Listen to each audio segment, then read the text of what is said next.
Kilometres మాండ్యాలో నుంచి రావాలన్నమాట. మాండ్యా నుంచి ఇప్పుడు ఎగ్జిట్ అవుతున్నాను నేను. 8 కిలోమీటర్స్ లోపల సిటీలోంచి. మాండ్యా దాటే టయానికి మనం 114 కిలోమీటర్స్ వచ్చేసాము.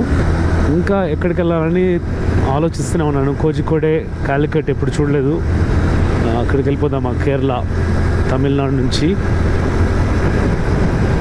నుంచి కేరళ వెళ్దామా? చూద్దాం. ఎక్కడ నాగి మొత్తం రూట్ మ్యాప్ ఇంకోసారి చూసుకోవాలి. బందిపుర, తర్వాత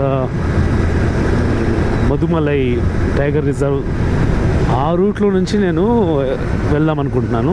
ఐదర్ ఊటీలో ఏముంది, జస్ట్ అంటే వండర్ఫుల్ ప్లేస్. ఊటీ కన్నా నాకు బీచెస్ ఇష్టం కాబట్టి బీచ్కి వెళ్దాం అనుకుంటున్నాను. చూద్దాం. కోజికోడే మనకు దగ్గరలో ఉన్న బీచ్. ఒకసారి చెక్ చేసుకొని ఎటు వెళ్తానో చూద్దాం. సో టోల్ గేట్ అయితే వచ్చేసింది మైసూరు.